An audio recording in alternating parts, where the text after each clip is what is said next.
Buli mulembe gukyuka n'enzimba nayo ekyuka. Kato Akura Construction Services Limited twakuguka nnyo mu kuzimba okwa buli kika okutuukagana n'omulembe. Tuzimba biodigester septic tank tezijjula ate ng'okuzimbibwa etwala ekifo kitono ddala ab'amaka, amasomero, amasinzizo, hotels n'ebifo ebirala. Mwetaaga kabuyonjo ekika kino mutambule n'omulembe. Tukola general construction okuba plan eza buli kika, okukola finishing, electrical installation, plumbing, okusiba tiles ne painting. Kw'ossa n'okusima enzizi eza buli kika. Tusangibwa Natete ku Prime Village Mall level 2 room D7. Esimu noti 757 noti 54 noti oba noti 772 noti 9 Kato Akura Construction Service.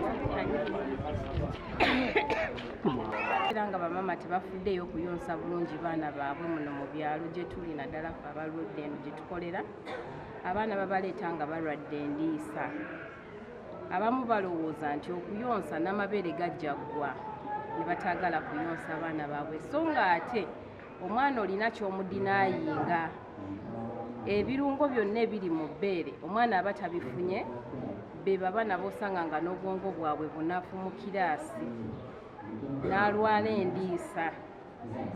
Ate era omwana ayonse akula bulungi okusinga ono atayonse. Ate bo ne bw'okola abazadde baffe balina obayigiriza kuno okuyonsa mwe muva omwana mu magezi g'abalina.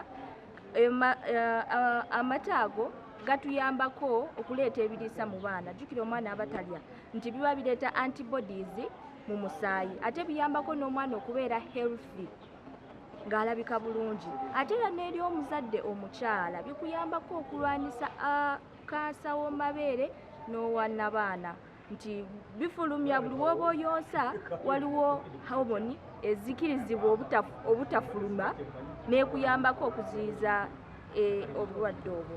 Ate teyakulira n'abaamuzaala baga omwana yanyoka nakuta tatera kubeera defiant.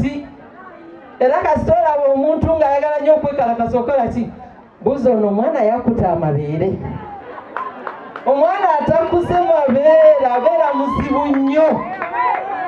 Tava mu kwekalakasa, tava mu kudimu, buli kimu akigaana, buli kimu akikweringa. Banange bamaama abali wano, ekigambo kimu kye njagala, muyonse abaana tufune eggwanga ery'emirembe. Eggwanga lino litabusetabuse nnyo. Kitegeeza oba mu lutalo oba bifo lutalo waliwo abatakuta amabeere olw'ensonga emu oba endala ne batutabangulira eggwanga lino. Naye wasanga omuntu eyakuta amabeere nga Maama Luweero, she's ever peaceful.